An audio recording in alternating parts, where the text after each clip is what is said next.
All right, this is as quick of a walkthrough as I can do on my 1978 Chevrolet El Camino. The astute among you will have noticed that is not a factory engine. Don't worry, it wasn't originally a V8 car, so I didn't harm anything valuable. It's a 3.8 liter supercharged V6. I think this one came out of a 97 Buick Park Avenue Ultra. Completely stock bottom end, just put an Intense Racing S1X camshaft in it, and a Smoothflow Pulley 3.3 inch pulley. The supercharger body is an Australian unit to clear the firewall. I think I got that from Mace Engineering because we didn't get those up in the States as much as I wish we did. And then just made up a little intake tube / adapter so that I could use the US throttle body because the whole engine management is based off 4th Gen Camaro, just to make replacement parts as simple as possible.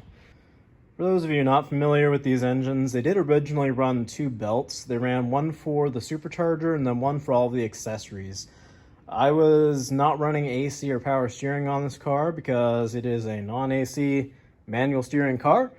I didn't really want those and just wanted to clean it up a little bit, so simplified it down to 1 belt pretty simply by just pulling the hub off of the water pump, pressing it back on the other way around, drilling and tapping some new holes. Then I spaced the alternator forward since it was just on a flat surface on the backside. That was really easy to do. Most recent project for the car was to rewire the engine side of things, just because I've moved some stuff around, like ignition control module coils and cruise control. Even if I hadn't done that, the whole wiring harness was 30 years old and just junky, so it was a liability. It was going to cause me issues down the road if it wasn't already. So don't yell at me about the fuse block. I know it's ugly, it's getting fixed. And the whole engine is just mocked up right now, so if you see missing bolts, don't worry, it's not running this way. Whole world's shut down for COVID-19. There's no headers on it because they are at the powder coating shop getting powder coated, or not powder coated, at the ceramic coater shop getting ceramic coated. As soon as those come back, hopefully fire it back up and get it driving. Okay, inside of the car, it's pretty standard. I wanted it to look that way, more Bresto mod than custom. Standard, can't quite see it because of the glare, but there is a tack with a clock. Reads wrong because it's expecting 8 cylinders and it's only got 6.